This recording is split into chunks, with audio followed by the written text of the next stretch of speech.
Just There we go. All right, there we go. All right, so thank you. So we've done our introduction. We are going over the agenda now. So what we're going to do first is show a brief video that sort of breaks down a few different kinds of photography. I think it's helpful to understanding some of the language that we use when we're talking about services that we offer and when we're giving people options. I think there are some common misunderstandings or sort of conflation of certain words that, you know, come out of the corporate world or whatever. So we hope that this video sort of illustrates some of the differences, at least in the way that we work with clients in photography. And then we'll go over the good, better, best tips that we were talking about to sort of get the best results that you can get with fairly simple materials. And then we will have a Q&A. So we will, moving on. I always hit the wrong button. We're gonna go ahead and play the video.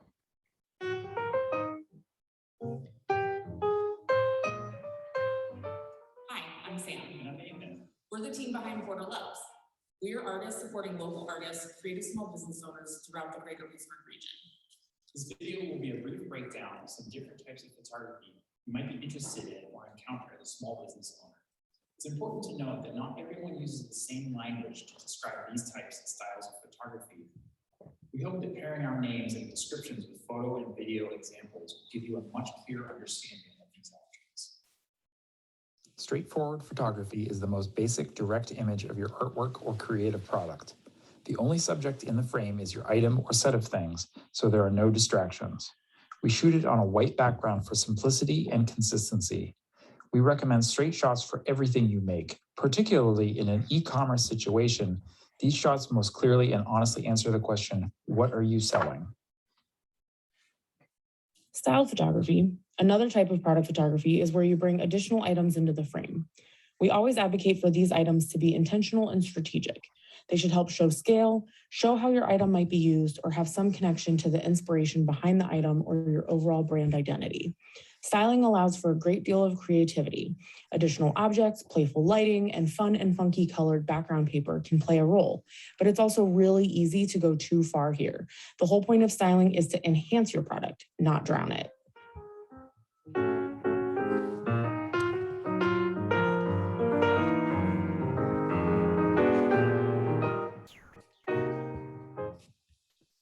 Modeled photography is another type of product photography when a human is brought into the frame with your items.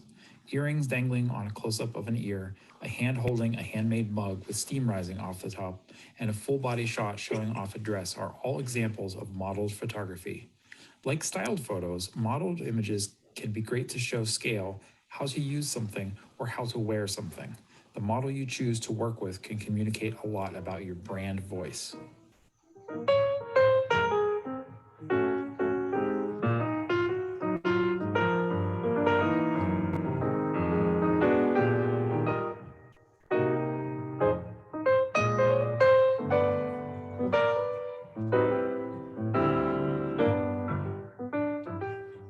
Steering away from product photography now, we're going to show two different types of portrait photography that focus on you, the artist or maker, and not what you make. Headshot photography is a simple portrait that is anywhere from shoulders up to waist up. Typically, the subject is making eye contact with the camera, though that is not expressly required. Headshots are most commonly associated with the corporate business world, but there are many areas of art and small business where they are helpful. And as artists, we have the luxury of being more creative with them.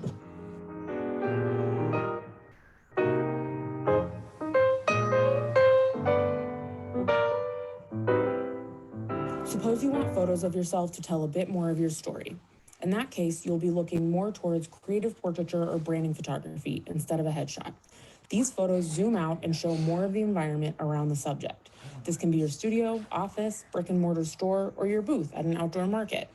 We've done branding shots for our business where we were working together at a coffee shop, and of course, our dogs were there. The location, what you wear, what you choose to have in the photo with you, and even the photographer you decide to work with will impact the story your branding images tell about you and your business.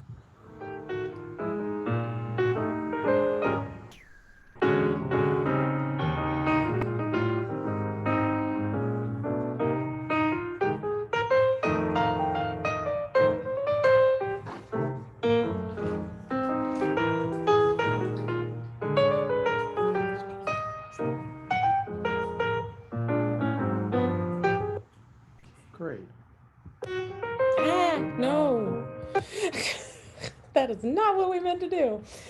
Um, so funny. So just a quick mention that that video is actually part of the toolkit that we are going to be introducing in the third webinar of this series, the info session. We put together a bunch of resources, including a video to meet us for people who are not on this and don't have the opportunity to meet us before signing up for something, how to sign up for these photo sessions, types of photography, just to sort of help folks along. And we also, in that toolkit that we'll be sharing and introducing in that future webinar, that we have the information in these resources, both in video and PDF form, because we know that people sort of absorb information differently. And some people are readers, some people really need to hear things said. And so we tried to sort of create different resources to meet people where they are. We are kind of pivoting from types of photography now to the good, better, best tips. And these will also focus primarily on sort of the product photography, even though the types video sort of covered a few different things. But since we're sort of teeing up for those straightforward and styled photography sessions after the webinar series, we're sort of focusing on that now. But you'll notice as you're thinking about these things that a lot of the tips will be transferable to other types of photography. Yeah. So like we said before, we're big fans of outsourcing. We are, for example, I always say I don't do my taxes anymore. I had a experience where I had to spend 8 hours on customer service phone call with TurboTax because of clicking the wrong button on something and not being able to undo it. And it took very, very long time to fix that. And I just said, like, this is not worth my sanity, my time. And I have since, we've hired someone who does our business and personal taxes. And when I asked her if she did personal taxes, she said, I love taxes. So the fact that we could, offload something that we don't want to do and, pay someone to live their joy was, an extra bonus.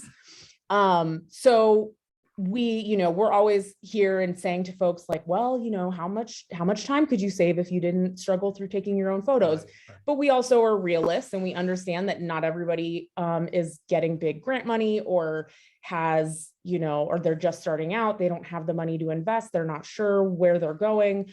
So we've created this sort of set of tips to help you, DIY it.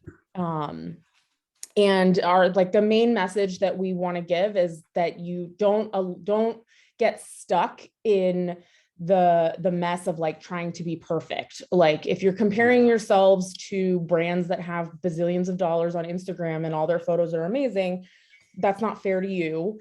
And you are better off doing something and experimenting and trying and getting it out there than just kind of getting hung up and saying, oh, I can't afford to do professional photos, so I won't have any photos at all. So it's definitely like do something. I said earlier today, a bad photo is better than no photo. And then I quickly sort of added the caveat, most of the time. There are times when I would say, just don't do a photo because that photo was so terrible. But in most cases, most cases, it's better to just like get started. So the first sort of element is obviously the camera, and I'm gonna defer to Mr. Photographer here. Yeah. So, I mean, there's cameras everywhere these days. It seems like everybody has a camera in their phone or tablet. Excuse me. I mean, we even have cameras in, we're on a laptop here and it's got a camera. Sorry, my chair was bumping weirdly. So there's cameras all over the place, and they are getting better and better all the time. So even something as simple as a camera phone, I hear a lot of people will say like, I take photos, and they're okay, and like we said, like that's a good starting point. It's, great to start with a camera phone, just because it's easily accessible. You can try a few different things. And you can also try some of the other elements that we'll cover to improve your photography using just the simple entry point camera phone. Obviously, using the camera app that comes on the phone. You're fine. Keep The talking. camera app on the phone, it allows you some amount of control, but it's not great. So that's why we recommend, if you want to get a little bit better, there's various camera apps that will allow you to exert more manual control over the images you produce. And they are of varying qualities. Some of them are free, some of them are paid. Another option in this category are point and shoot cameras, which are dedicated cameras, but they're not as good as they have whatever lens they have, and they're geared for people who don't want to spend a lot of time learning a bunch of settings, which kind of drives itself. And then you get up to the realm of interchangeable lens cameras, what we normally think of like digital SLRs, mirrorless cameras. These cameras are great because they are dedicated cameras and they're dedicated to making very good images. And even the entry-level models these days have more megapixels than you could possibly need for anything you're going to do, likely. But the best part about interchangeable lens camera is that you can change the lens. And most people who do their own product photography and eventually go this route go for a prime lens or a macro lens, because then you're getting the best image quality. And it's very, very expensive, but it's an investment that will literally last a lifetime, because they say that you marry lenses, but you date camera bodies, because camera bodies you'll go through, the technology advances, but the lenses themselves, like they're good for many, many years. Especially the prime lenses that don't The have a prime bunch of lenses, moving they're parts. great. Yeah, they're great quality lenses. They don't have a lot of elements and physical moving parts, so they last a long time. They've got great image quality. So no matter what camera you use, the next few categories we have here are other things that you can look at to improve as well. So next here, What the frick? there we go. Obviously, if you're shooting products or artwork, you're going to want to put it on a background. You can't help but put it on a background. Anything behind the subject is the background. And you want the background to be as unnoticeable as possible while still, okay, hi. At the baseline, we recommend a clean, solid color, either a table or a wall. We have this brick texture behind us. It's not that, I wouldn't really recommend that for a background. I recommend something that's very clean and it doesn't have a lot of detail. A better choice would probably be like a piece of fabric, like a bed sheet, an ironed bed sheet, or something that has no wrinkles, because again, we're looking for a very clean, unobtrusive background that doesn't really say anything about itself. And wrinkles say that you didn't spend the time to get nice. Right. If you don't want to deal with wrinkles, I really recommend getting paper. Rolls of paper are anywhere from $10 to $75 for the really, really giant rolls of the nice paper. They come in all kinds of different colors. They're really great because you can pull out what you need, photograph a bunch of items. If it gets dirty, you kind of cut it off. It's a consumable item. It's not, you can take care of it, make it last, but it's not expensive to go through it. I mean, we just as a point of reference, we buy the rolls that you get are about $50 a piece, because they're the really long and really wide ones, so that they give us the most flexibility for our clients. And we replace them less than once a year, I want to say. And we are using, we're obviously using them constantly because we are using them for our business. This is an area where I take care of them much better than most photographers, but well, that's true. I mean, obviously they stay as taken care of based on the effort that you put into it. But the bottom line is, this is one of those areas where you can get like a really high quality, background and it's not as heavy of a lift. It's not as there's not as much of a financial barrier to getting there. Yeah, so then another great area to focus on in improving your photography is lighting. Obviously, you can't see anything if it's not lit. Most everybody has a home with at least one window in it. So your entry point there is whatever light you have available, like usually window light, sometimes lights in your home, lamps and stuff. It doesn't give you a lot of flexibility as to where you can set up because you can't really move a window very easily in your home. Window light, also you're at the mercy of Mother Nature and what the weather is outside. On an overcast day, you might not have a lot of light, but you might have a good quality of light because it's very neutral color. Overcast light is very neutrally colored. And it's easy for a camera to be able to tell, whoa, this is daylight, and you get fairly accurate color under window light that way. What I'd say is a better choice is probably something directional that you can move to a work surface or an area that you can control better. You can use this in combination with a window light, but you'll want to pay attention to what kind of light you use in terms of color temperature, which we'll go over color temperature and white balance later. And then if you're really getting into lighting and you're finding out that these other options aren't working for you, there is a huge realm of studio lights, which go for very, very cheap things you can get on Amazon that fall apart very quickly, to very expensive studio lights. They're thousands of dollars that I can't really tell the difference to, but suffice to say, they come in many shapes and sizes. Yeah, you've got soft boxes, umbrellas, et cetera, et cetera. Yeah. Yeah. And it's definitely an area that can get very expensive very quickly, because if you're not entirely sure what you want and you're experimenting, you say, oh, I like how this thing worked with this light modifier. Right. Maybe I want to try this other one that, Right.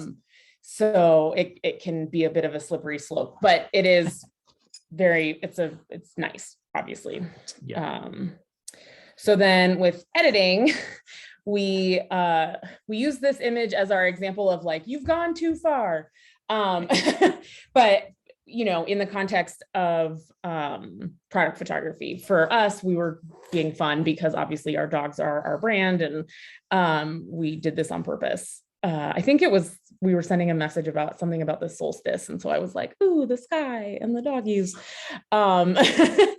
But basically your good option is your onboard editing tools within your phone. Cameras and tablets and stuff and the phones, it continually improve the cameras. They're also improving the control and the editing capacity that you have within those tools. We are big fans of doing everything you can to get your image as close to what you want in camera, in the shot, so you don't have to edit very much, because the more you edit, the more you run the risk of pushing that slider too far and getting things a little hinky. And also, as you edit, you sort of you compress the data that makes up all the ones and zeros that make up your image in the digital verse they reduce, and so the quality of your file degrades a little bit. So minimizing your editing is definitely a goal.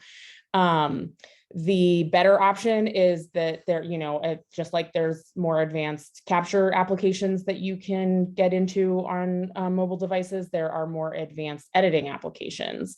And I can't remember, we are going to be sending some stuff after the webinar, and one of those things is a PDF that has specific recommendations for some apps that are free, some that are paid, so that you can go check them out, and so that you're not just randomly strolling through the App Store. We have some recommendations that if you put in editing app, you're gonna come up with a lot of things. And then your best option here, which is of course the Cadillac creme de la creme option, is Adobe Lightroom and Photoshop. And again, depending on the types of products that you're working with, how you're taking your photos, what you need, it may be just way more than you actually need, and you don't necessarily need that expense. But if you want the finest amount of control, and the most, you know, fancy options to make fine-tuned edits. Yeah, That's going to it's be a your, steep learning curve, but once you Yeah. are up to speed on a few things in either Lightroom or Photoshop, Lightroom and Photoshop are not like equivalent programs, yeah, but they can be together part of a workflow. And so much so that Adobe offers the Lightroom and Photoshop monthly subscription for like $10 or $11 a month. Yeah, or maybe more, it's 12 now. but I don't know. it's all on a subscription thing, It's- but they, yeah, it's a subscription. All their stuff is subscription now. Can't really get away from it unless you're a pirate. I run a business, so We I don't can't be a recommend that. pirate. um, but, and the other thing is, I think, you know, like Nathan said, it's a steep learning curve. And so if you, unless you have experience with it, or you have a bunch of time available to sit down and watch, you know, YouTube tutorials and get into it, Photoshop is definitely not one of those things that you sort of sit down and open it and it's super intuitive. It's very, very deep. Like every menu leads to 37 more menus. So that's just something to keep in mind. Yeah, a lot of control, but at the cost of Time and Yeah. learning. yeah, you gotta Edge. Yeah. So aspect ratio is something that we're mentioning here because we've gotten questions about this in the past. I've dealt with this in many different situations, not just as a photographer, but in printing and translating any kind of image from one media to one medium to another. You know, if you've got a rectangular image and with screens these days, everything is a rectangular image. They all have different aspect ratios, which is basically the proportion between the long and the short side of the image. That basically is like how like skinny is it? Like, is it, you know, in a movie theater where it's like almost 3 times as wide as it is tall, or is it more, you know, or is it like Instagram, like it's a square, it's 1-to-1. So it's important to just be mindful of what an aspect ratio is and what you are like, what your source image is coming in as, what you're intending to use it as, because in a lot of situations I see, and I've done this myself too in the past, where I've taken a photo or I've seen other people take a photo of a very tall object and it uses the skinny part of the frame and there's not quite enough cushion, so that when you go to crop that for Instagram and you want it to be a square, or you want it to be not quite that same shape rectangle, you end up cutting part of the top off, or you have to choose, like, do I want people to see the top or the bottom?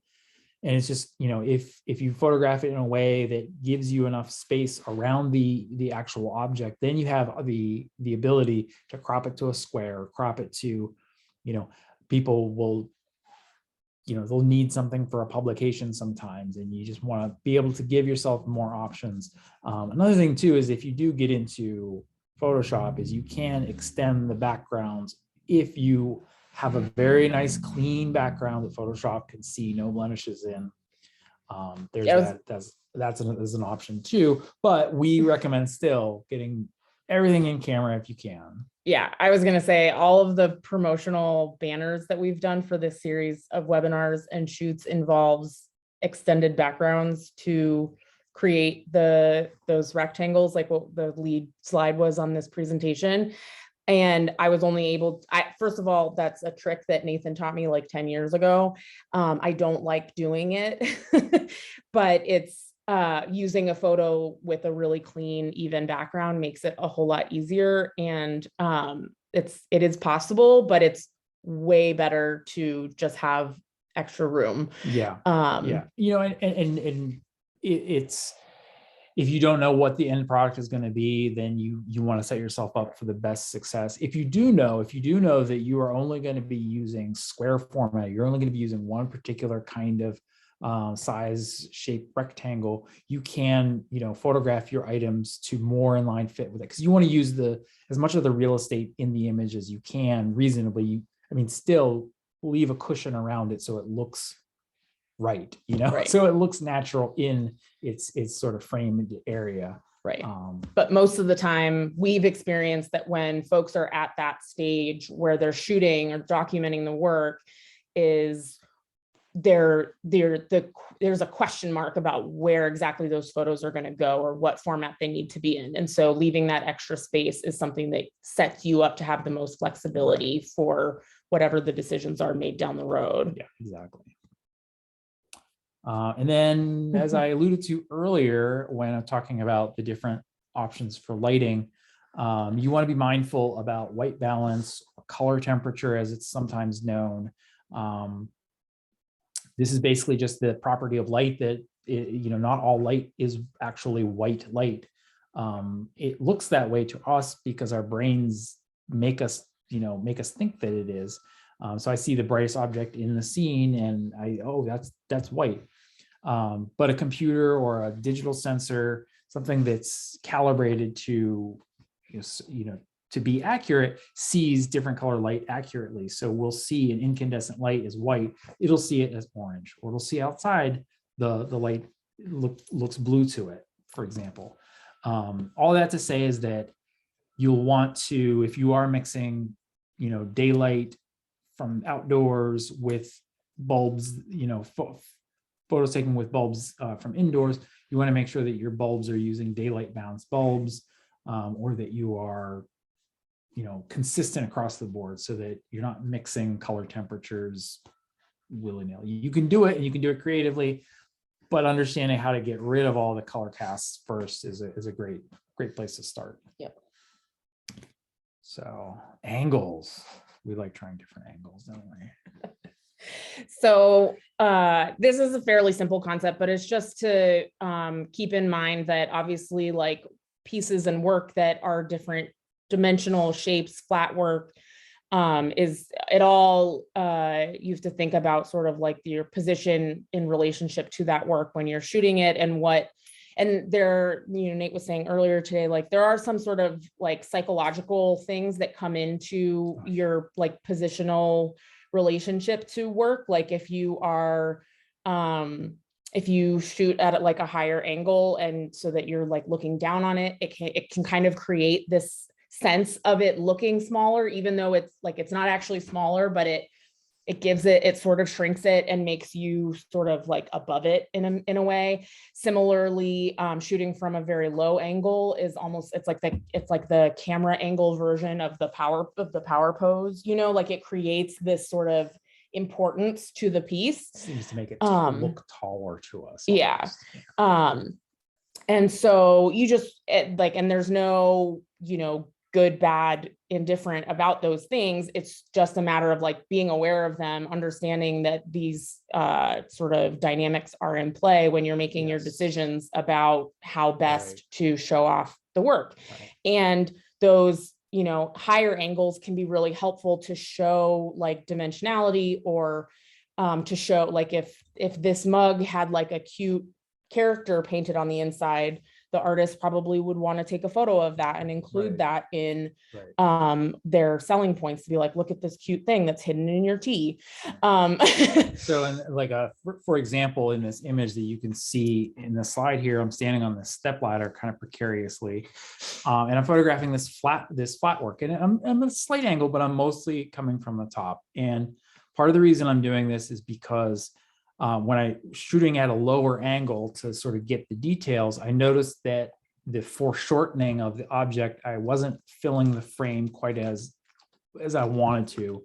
And I could also, because of the depth of field, I could only focus on one particular part. I was very close, which shortens my depth of field. And I'm shooting, like trying to gather as much light as I can here.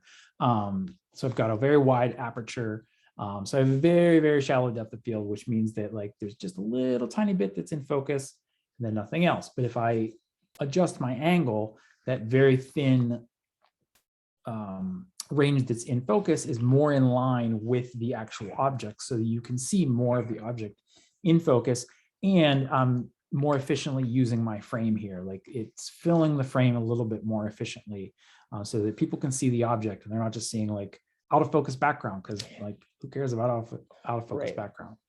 So and this is, we should probably say that like we this presentation does not include a whole lot about depth of field, and because that could be its own that's a 2-hour big webinar thing too. But it's just, it's a there's focal points, and that it's like you get into some like sciencey stuff. I don't know how many people took AP physics, but whew, it's a long time ago. What was the last thing you were going to say? The last thing I was going to say is that I saw that we had a question come in, and I just wanted to like just mention here real quickly, like this, just put a pin in this part here.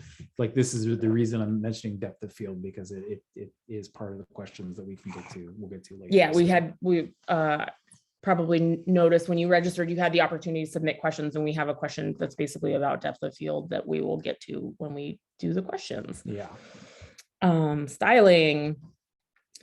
This is that spot where, again, we always say it's like be intentional and strategic. Styling is an area that folks get into trendy stuff a lot. There was a long time where it was like really popular for people to like hang their earrings on the side of teacups. And mugs. Yeah. other mugs. And as a consumer, I was just like, why? Yeah. It just doesn't make any sense. It's convenient, but it doesn't tell any story about the earrings. Right. It doesn't tell me why. Similarly, people find a piece of driftwood when they're on vacation. They're like, this looks cool. Driftwood's cool. I'm going to photograph all my stuff sitting on this piece of driftwood. That's kind of cheesy. And it didn't have any connection to the work or what was being shown. And so the things if that you've got jewelry with seashells in it that are sourced from that same beach, maybe the driftwood would work in your branding, but that's a thoughtful way of using it. Right. So the sort of the three things that we sort of focus on as far as like the questions that we ask ourselves when determining styling items and what to bring into the frame is like, does it help communicate scale or how to use this thing? Yeah. Is it somehow connected to the materials, the inspiration, the ingredients, like we talk about with people making candles or body products? If it's like lavender, citrus, whatever, and they bring those items into the styling, like that tells a story that makes sense. And then the third thing is, even if it doesn't necessarily communicate something very specific about that item, if it communicates something about the brand story or the brand identity. Yeah. And that's a little bit more it's a little abstract. It's a little vague depending on the brand, and it's a little harder to come up with like great examples, but it's a reality. Yeah. And it's just about thoughtfulness. And that's the thing too, is that when we say these things, like these are the things that you should do, and these are the things that we recommend, these are the things that we recommend. And we are not the arbiters of what makes perfect styled photos. We are not the rulers of any of you or anyone except for these dogs. So when we are, giving advice, we are very clear about it not being prescriptive. We're not saying like, you have to do what we say. But our sort of guidepost, I guess, is just always thinking about like, how does this connect? Is this intentional? And if you want to break a rule that we've sort of put out there, that like, go for it. Rules are made to be broken, right? But like, are you doing it because you're lazy? Are you doing it because you just don't like us? Or are you doing it because like you're like, I want to do it this way because I have this great thought process that goes into it. And it's just being thoughtful about what you're doing is really the main thing that we want to advocate for. What it comes down to. And then also we want everyone to just keep learning. Like we're here, we've been in business for almost 10 years. I said earlier, as a professional photographer, there are photos in the world that Nathan wishes weren't, so the bottom line is I do have to bring it up again, because the point is that all of the photos in this presentation were taken by Nathan, and they were fantastic. And they are from the last like 5 or so years.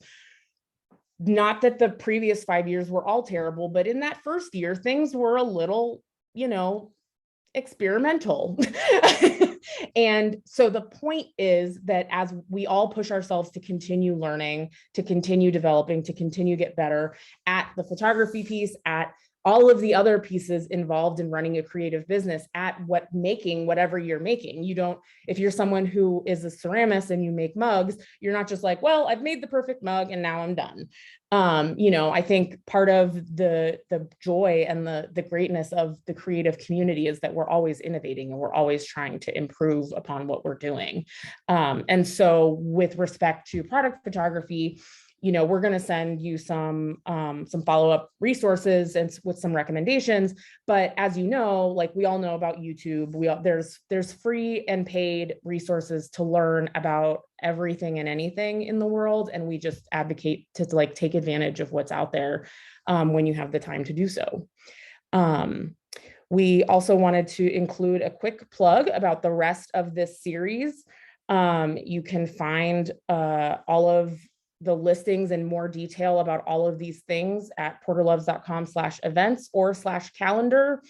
Then one next week, the key to unlocking opportunity will include some guests that are people who are some of the people that are both like artists that have benefited from staying on top of having, great photography of their work, and people who make decisions about stuff based on photography. And I think that that's like a really powerful thing to learn when we talk about where do these photos go once you make them, and how do they benefit you. And then the one after that will be the info session, where we really dig into the ins and outs of the photo sessions. And then we've got the photo sessions coming up. So that's the end. And I'll stop sharing so that we can actually like converse if people want to come on screen. Like we said, we did have one question in advance about, I don't even see Darren here, but it's okay. We'll send the recording. He said that he was struggling to get the entire piece in focus. Yes. Right. Yes. And this is there's multiple different ways you can go about doing this. Like I said earlier, when you're focusing in a camera, there's a plane, an imaginary plane that is in focus perpendicular to the lens, unless you get a really fancy lens that does it differently. But so you've got a plane of focus, and there's a distance in front of and behind that is actually in focus. It's very narrow in most circumstances. So just be aware that like when you are photographing, two-dimensional work, if you're not square up on it, you get that like perspective distortion where like the stuff in behind looks smaller than the stuff in the front. And that angle, introduces the like difference between what is in focus and the rest of the objects. You only see that one little strip that's in focus if you're at a different angle other than 90 degrees from the item, if it's a two-dimensional object. And the ability to get that like 90-degree thing is more difficult when the work is larger, or you have to get further away from it. Yeah, because you're talking about if you're out of focus, or if you're out of the plane of focus, depending on the settings of the camera, by as much as like a 1/4 inch, or even less sometimes, you notice it. And you notice it especially if you are an artist that gets their images back and really, wants to see that little bit of detail that's up in that far left corner that might be, a little bit more out of focus from the rest of it. So that is a challenge for getting things in focus. The aperture that your camera is set to will have an effect on it too. So if you're using a wider aperture, which is a lower number, it's so confusing. You're gathering more light, you're letting more light in, but the distance that is in focus gets smaller and smaller and smaller and smaller until it's like you just breathe on your camera and now it's out of focus. So another strategy is to narrow that aperture down so that more of it is in focus. But then you have to compensate by having longer shutter speeds or more light. It's, So yeah. it's a trade-off.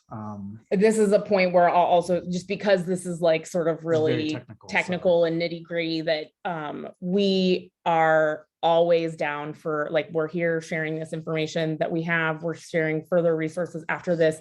If anybody is like in their studio or their home struggling with stuff and they're just like, man, I just need to like troubleshoot some things, like we do consulting, private lessons stuff. If people want, you just like want an hour to bend Nathan's ears specifically about your photography challenge, we do that, and we do it on a sliding scale to make it as affordable as possible. So like, we are not about like, well, if you have questions, you have to hire us to shoot your work for you. Like, no, we are all about Yeah.